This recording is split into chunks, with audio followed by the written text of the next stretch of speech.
హరే కృష్ణ. హరే కృష్ణ. అందరు మాతాజీలకు ప్రభుజీలకు దండవత్ ప్రణామాలండి. అందరికీ తెలుగు గీత కార్యక్రమానికి స్వాగతం. ఈరోజు క్లాస్ మొదలు పెట్టుకునే ముందు గురు పరంపరకు నమస్కరించుకొని తర్వాత మొదలు పెడదాం.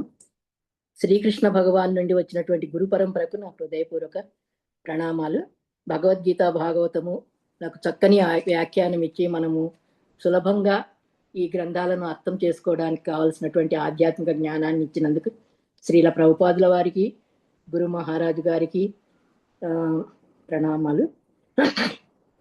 మనకు ప్రతిదినము అర్థమయ్యేలాగా ఓనామాలు నేర్పించినట్లుగా ఫ్రమ్ ద బిగినింగ్ కృష్ణ చైతన్యంలో మనం ఎలా ఉండాలి, ఏం నేర్చుకోవాలి, ఎటువంటి విషయాలు నేర్చుకోవాలి అనే విషయాలను ప్రతిరోజు మనకు అందిస్తున్నటువంటి శిక్షా గురువులందరికీ కూడా నా హృదయపూర్వక ప్రణామాలు. నేడు నాకు ఈ సేవలో భాగ్యాన్ని కలిగించినటువంటి మన శ్రీపద రంగదేవి దాసి మాతాజీ గారికి నా హృదయపూర్వక ప్రణామాలు, ధన్యవాదాలండి. ఇప్పుడు మనము మంగళాచరణతో మొదలు పెట్టుకుందాం. ఓం అజ్ఞానతిమిరాంధస్య జ్ఞానాంజనశలాకయ చక్షుర్మిలితం యేన తస్మై శ్రీ గురవే నమః. నమో ఓం విష్ణుపాదాయ కృష్ణప్రేష్ఠాయ భూతలే శ్రీమతే భక్తివేదాంత స్వామినీతి నామినే. నమస్తే సారస్వతే దేవే గౌరవాణి ప్రచారిణి నిర్విశేష శూన్యవాది పాశ్చాత్య దేశతారిణి. జయ శ్రీకృష్ణ చైతన్య ప్రభు నిత్యానంద శ్రీ అద్వైత గదాధర శ్రీవాసాది గౌరభక్త బృంద. హరే కృష్ణ కృష్ణ కృష్ణ హరే హరే, హరే రామ రామ రామ హరే హరే. ముఖం కరోతి వాచాలం పంగుం లంఘయతే గిరిం యత్కృపాతమహం వందే శ్రీగురూన్ దీనతారిణం పరమానంద మాధవం శ్రీచైతన్య ఈశ్వరం. కథాంచనా స్మృతే యస్మిన్ దుష్కరం సుఖరం భవేత్ విస్మృతం విపరీతం స్యాత్ శ్రీచైతన్యం నమామి తం. వాంఛాకల్పతరుభ్యశ్చ కృపా సింధుభ్య ఏవ చ పతితానాం పావనేభ్యో వైష్ణవేభ్యో నమో నమః. అనంతకోటి వైష్ణవ బృంద की जय. नामाचार्य हरिदास ठाकुर की जय. हरि ओम तत्सत. विष्णु श्रीमती जय पताप स्वामी नाम नम आचार्य पदाय नितय कृपा प्रदाय गौरकथाताय रामताय. హరే కృష్ణ. హరే కృష్ణ మాతాజీ. ఈరోజు క్లాస్కి వచ్చిన మీ అందరికీ హృదయపూర్వక ధన్యవాదాలు, దండవత్ ప్రణామాలు. మనము ఈరోజు భగవద్గీత 5వ అధ్యాయము కర్మయోగము, కృష్ణ భక్తి భావనలో కర్మ అనేటువంటి అధ్యాయం నుండి 23వ శ్లోకాన్ని చర్చించుకోబోతున్నాం. ఈ చర్చించుకునే ముందు నిన్నటి శ్లోకంలో ఏం జరిగింది అనేది మనం చూస్తే, మనం భౌతికేంద్రియ సుఖాలన్నీ కూడా భౌతికేంద్రియ సంపర్కాల వలననే కలుగుతున్నాయి. ఈ దేహమే తాత్కాలికమైనప్పుడు భౌతికేంద్రియాలన్నీ కూడా తాత్కాలికమే కదా. మరి తాత్కాలికమైన దేనిలోనూ ముక్త పురుషుల ఆనందాన్ని ఎట్లా పొందగలుగుతాడు అనే విషయాన్ని చెప్పినారు నిన్న. మాతాజీ చాలా చక్కగా వివరించినారు. భౌతికేంద్రియాలతో ఎంత ఎక్కువగా భౌతిక సుఖాలకు అలవాటు పడితే అంత ఎక్కువగా మనము భౌతిక క్లేశాల్లో చిక్కుపడతాం. అట్టేటప్పుడు బుద్ధిమంతుడైనటువంటి మానవుడు ఏ విధంగా ఆనందాన్ని పొందుతాడు అనే విషయాన్ని తెలుసుకున్నాం. అయితే ఈరోజు మనము ఈ భౌతిక దేహాన్ని విడిచిపెట్టే లోపల ఇంద్రియాలను నియంత్రించి ఆనందాన్ని పొందడం ఎలాగో తెలుసుకుంటాం. అది మనకి 23వ శ్లోకంలో చాలా చక్కటి భాష్యము వివరణ ఇచ్చినారు. దాని గురించి తెలుసుకుందాం. ఫస్ట్ మనం ఈ శ్లోకాన్ని పఠించుకుందామండి. శక్నోతి హైవ యః సోఢుం ప్రాక్ శరీర విమోక్షణాత్ కామక్రోధోద్భవం వేగం సయుక్తః స సుఖీ నరః. శక్నోతి హైవ యః సోఢుం ప్రాక్ శరీర విమోక్షణాత్ కామక్రోధోద్భవం వేగం సయుక్తః స సుఖీ నరః. భావము: ప్రస్తుత దేహాన్ని విడిచిపెట్టడానికి ముందే మనిషి భౌతిక ఇంద్రియ వేగాలను సహించగలిగితే, కామ క్రోధ వేగాలను ఆపగలిగితే చక్కగా నెలకొన్నవాడై ఈ జగత్తులో సుఖి అవుతాడు. అంటే ఇక్కడ మనకు శ్లోకంలో ఏమిచ్చినారండి?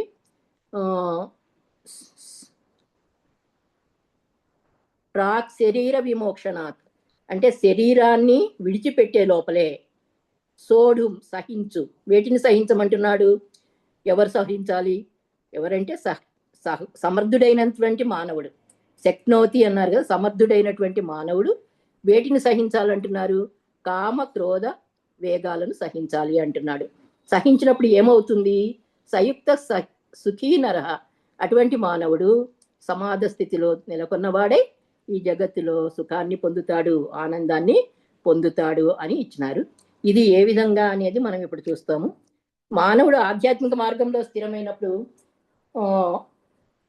పురోగతి చెందాలి అంటే ఏం చేయాలి? భౌతిక ఇంద్రియాలను నియంత్రించాలి. భౌతిక ఇంద్రియాలను నియంత్రించకుండా ఎట్టి పరిస్థితుల్లో మనము ఆత్మానుభావ మార్గంలో నడచలేము. దీనికి ఇక్కడ మనకు ప్రభుపాదుల వారు ఏమిస్తున్నారంటే వాచా వేగం, క్రోధ వేగం, మనోవేగం, ఉదర వేగం, ఉపస్థ వేగం, జిహ్వా వేగం అనేటువంటి ఈ 6 వేగాలను నియంత్రించాలి.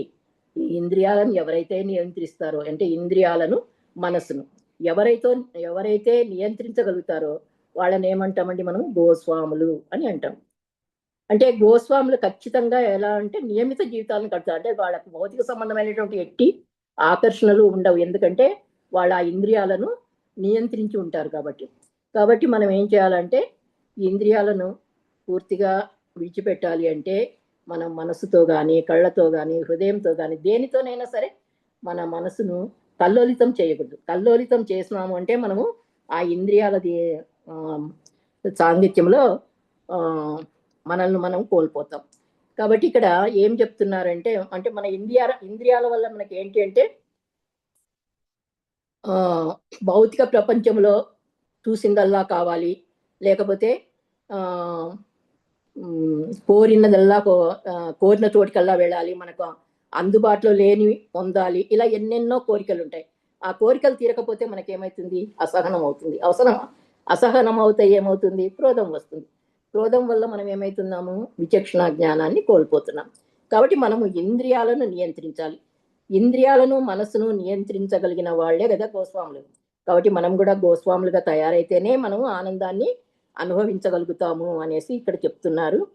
ఇక్కడ మొదట ఏమిచ్చినారు?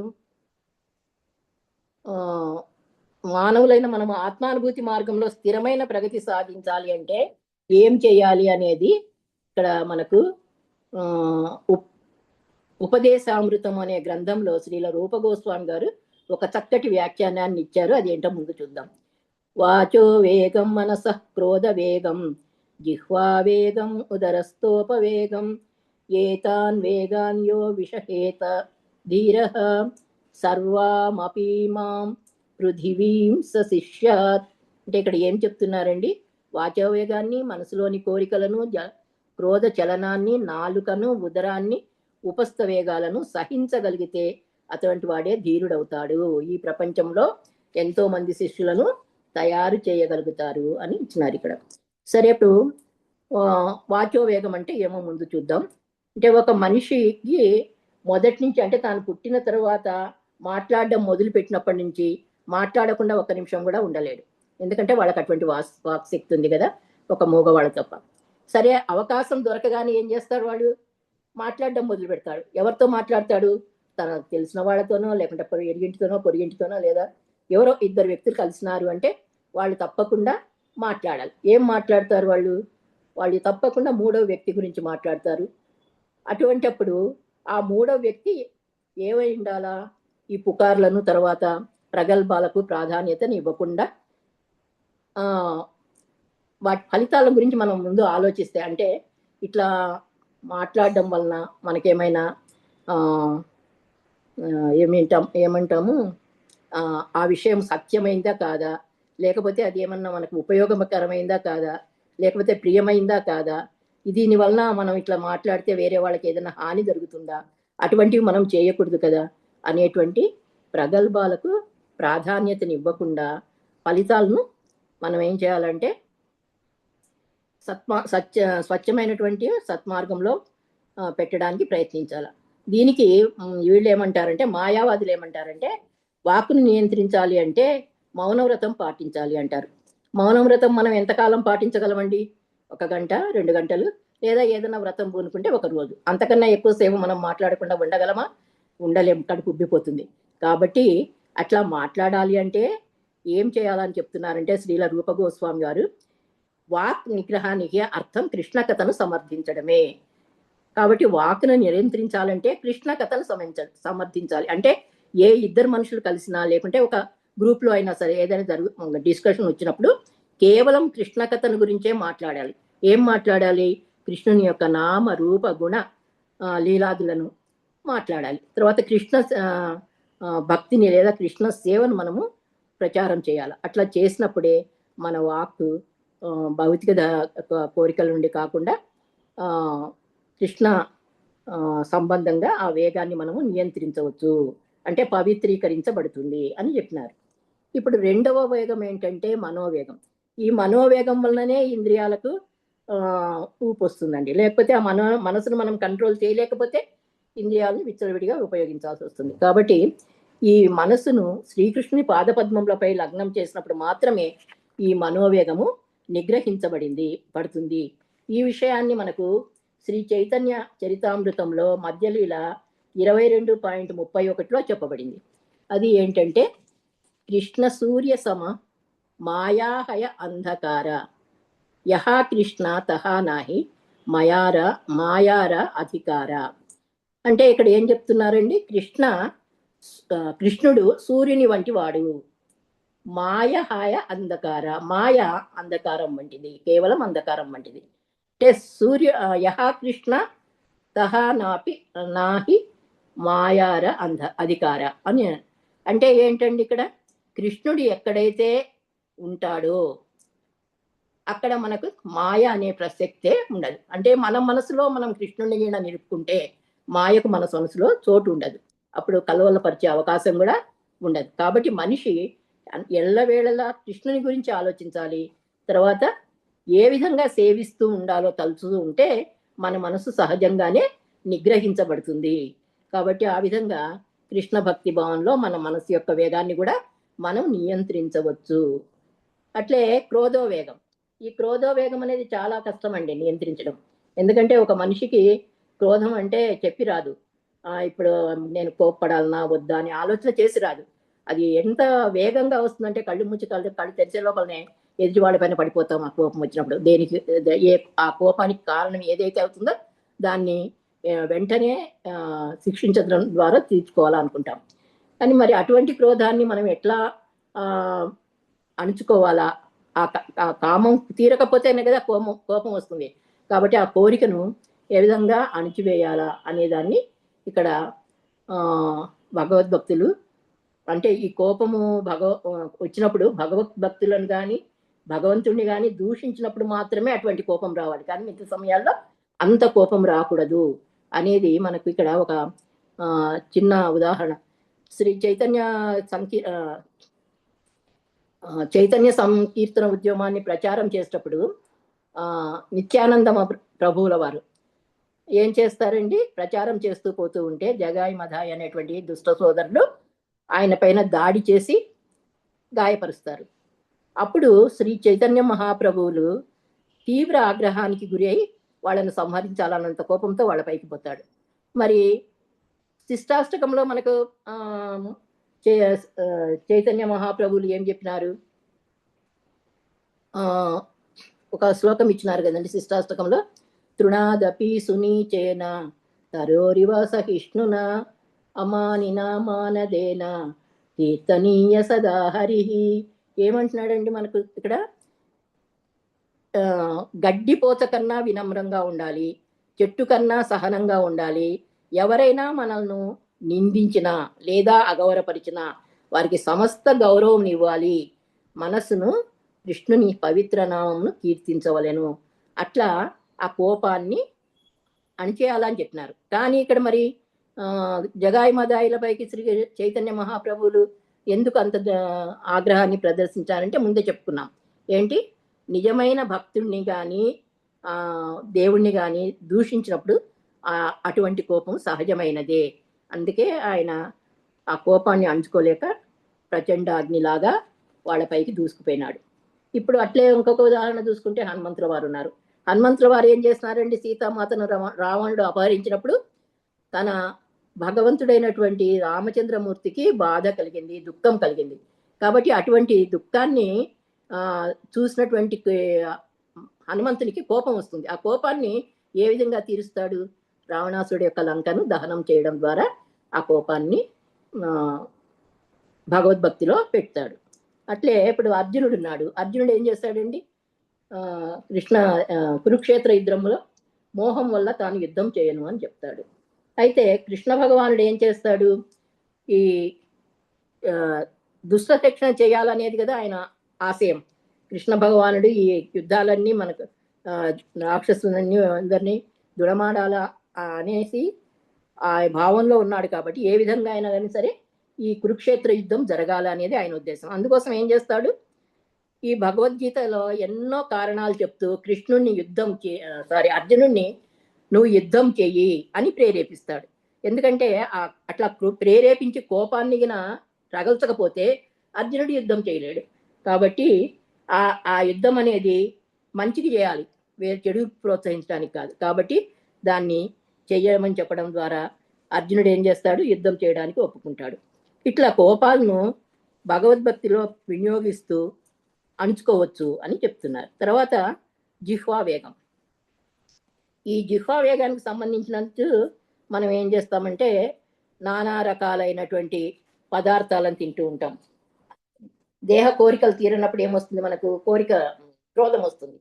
ఆ కోరికలు ఎన్ని రకాలు ఉన్నాయి మనకు అంటే జిహ్వా కోరిక, ఉదర కోరిక, ఉపస్థ కోరిక. జిహ్వా కోరిక నియంత్రించబడితే ఆ లైన్లో ఉన్నటువంటి ఈ రెండు కోరికలు కూడా ఆల్మోస్ట్ ఆల్ నియంత్రించబడతాయి. కాబట్టి ముందు జిహ్వను సంతృప్తి పరచాలి. అది ఎట్లా అనేది మనకు ఎవరండి మనకు ఆచార్యులు భక్తి వినోద ఠాకూర్ గారు చెప్పారు. ఏమని చెప్పారండి? శరీర అవిద్యాజాల్ జడేంద్రియ తాహే కాల్ జీవే ఫేలే విషయ సాగరే తారే మధ్య జిహ్వా అతిలోభమాయ్ సుదుర్మతి అని చెప్పినారు. అంటే దీనిలో వినోద్ ఠాకూర్ గారు ఏం చెప్తున్నారండి? ఇంద్రియాలన్నింటిలో కూడా జిహ్వ పరమలోభి, నియంత్రించలేనట్టిది. కాబట్టి మనం నాలుకను నియంత్రించాలి అంటే చక్కటి ప్రసాదాన్ని భగవంతుడు మనకిచ్చినాడు, దాన్ని స్వీకరించాలి. తర్వాత శ్రీ శ్రీ రాధాకృష్ణులను కీర్తించుట, చైతన్య నిత్యానందుల సహాయం కోరాలి. అంటే ఏం చేయాలండి మనము? హరే కృష్ణ కృష్ణ కృష్ణ హరే హరే హరే సంకీర్తనలో మనము నిరంతరము ఉంటే మనకు అంటే ప్రసాదాన్ని తీసుకుంటూ సంకీర్తన చేస్తూ ఉంటే మన జిహ్వను చాలా వరకు నియంత్రించుకోవచ్చు అని చెప్తున్నారు. తర్వాత రెండవది ఏంటంటే ఉదరవేగం. ఉదరవేగం అంటే ఏంటి? కడుపుబ్బరం. ఎప్పుడు వస్తుందా కడుపుబ్బరం? మనం నానా రకాలైనటువంటి రుచులను ఆశించి వాటిని తిన్నామంటే కడుపులో గడబిడ మొదలవుతుంది. దానివల్ల ఏమవుతుంది? ఉదర సంబంధమైనటువంటి రోగాలు వస్తాయి. ఆ ఉదర సంబంధమైనటువంటి రోగాల వల్ల మనసు కల్లోలం చెందుతుంది. దానివల్ల క్రోధం వస్తుంది. కాబట్టి మనం ఏం చేయాలంటే ఉదరాన్ని సంతృప్తి పరచాలి. ఏ విధంగా సంతృప్తి పరచాలి అంటే కేవలం కృష్ణ ప్రసాదాన్ని తీసుకోవడం ద్వారా. అంటే మనం ఏ పదార్థాన్ని తీసుకున్నా, ఎన్నో రకాల పదార్థాలు మనం తింటుంటాం ఒక 4 ఫండమెంటల్ రూల్స్ లో ఉపయోగించినవి తప్ప. ఆ పదార్థాలను తీసుకున్నప్పుడు కృష్ణ చైతన్య ప్రసాదాన్ని మనం తీసుకుంటే మన ఉదరాన్ని కొంతవరకు శాంతింపచేయచ్చు. అంటే ఆ ప్రసాదంలో ఏమై ఉండాలి? సాత్విక ఆహారమై ఉండాలి. అది కృష్ణునికి పెట్టే ఆహారం సాత్విక ఆహారమే కదండి. కాబట్టి సాత్విక ఆహారమై ఉండాలా. తర్వాత రుచికరమైనవి అనేసి ప్రసాదం కూడా రుచికరంగా ఉంటుంది అని ఏమేమో పదార్థాలు చేసి దేవునికి సమర్పించి ఆ పదార్థాలను అతిగా భుజించకూడదు. అతిగా భుజిస్తే ఏమవుతుందండి? ఉదరం చెడిపోతుంది. కాబట్టి మనం ఏం చేయాలి అంటే ఆహారాన్ని నియమితంగా భుజించాలా. సాత్విక ఆహారాన్నే తీసుకోవాలా. నియమితంగా భుజించాలంటే ఏం చెప్పారు మనకు? 50% మాత్రమే భోజనం ఉండాలి, 25% నీరుండాలి, మిగతా 25% ఖాళీగా ఉండాలి. అట్లా ఆ విధంగా మనం ఆహారాన్ని తీసుకోవాలా. వేలు పెడితే గొంతులు అందేంత వరకు తినకూడదు. అట్లా తింటే మన జీర్ణశక్తి సరిగా పాడైపోతుంది ఆ సిస్టము. అప్పుడు మనకు మళ్ళీ రోగాలు పడబట్టే అవకాశం వస్తుంది. కాబట్టి మనము నియమిత ఆహారాన్ని నియమిత సమయంలో ప్రసాదాన్ని స్వీకరిస్తూ ఉంటే మనము ఈ ఉదయ పూజిస్తూ ఉండాలి. ఇంకోటి ఏంటంటే ఏకాదశి, జన్మాష్టమి ఇట్లాంటి పండుగ దినాల్లో మనం ఏం చేయాలి? ఉపవాసం ఉండాలి. ఆ ఉపవాసాన్ని ఉండడం ప్రాక్టీస్ చేస్తే మన ఉదర వేగాన్ని నియంత్రించవచ్చు. అంటే ఇవన్నీ ఏంటివండి?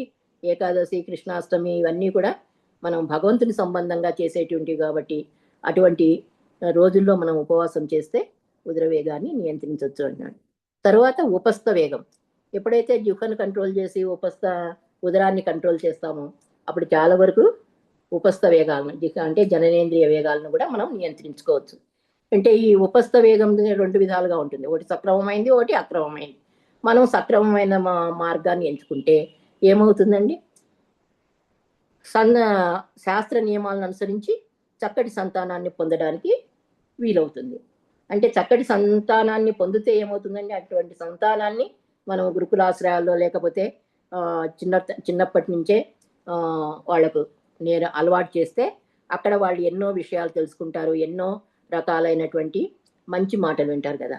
అంటే అప్పుడు వాళ్ళకి కోపం కానీ ఇప్పుడు మనం ఉన్నాము, మనం చైతన్యంలోకి వచ్చినాము, మనం ఇవన్నీ వినడం వల్లనే కదా మనలో ఉండేటువంటి కోపం, తాపం అవన్నీ కొంచెంవరకు తగ్గిపోయినాయి. అదే చిన్నతనం నుంచి పిల్లలకు ఆ ప్రాక్టీస్ చేస్తే వాళ్ళు పెద్దగా అయిన తర్వాత ఇటువంటి కామక్రోధ జఫా ఇటువంటి వేగాలను చాలా వరకు అణుచుకోగలుగుతారు. అప్పుడు ఏమవుతుందంటే ప్రపంచ శాంతి పొందుతాం మనం. కాబట్టి ఈ ఉపస్థ వేగాన్ని తగ్గించుకోవాలి అంటే మనం రుచికరమైన రజోతమో గుణ సంబంధమైన ఆహార పదార్థాలను విడిచిపెట్టాలి. ఇంకొకటి ప్రలోభపరిచేటువంటి వస్త్రధారణ కానీ అలంకారాలు కానీ తావివ్వకూడదు. అట్లా ఉంటే ఏమవుతుందంటే ఎదుటి మనిషిలో మనము దాన్ని ఉత్తేజపరిచిన వాళ్ళం అవుతాం. అందుకనే వాళ్ళు ఏం చెప్తున్నారంటే సర్వదా వినమ్రుడై ఉండి శ్రీ శ్రీ రాధాకృష్ణ హృదయం నందు ఉంచుకొని సేవ చేయాలా. ఆ విధంగా చేస్తే మన ఉపస్థ వేగం కూడా తగ్గించబడుతుంది అని చెప్తున్నారు. ఇప్పుడు ఇంద్రియాలను నియంత్రించాలంటే మనకి సంబంధించిన జ్ఞానం చాలా అవసరం.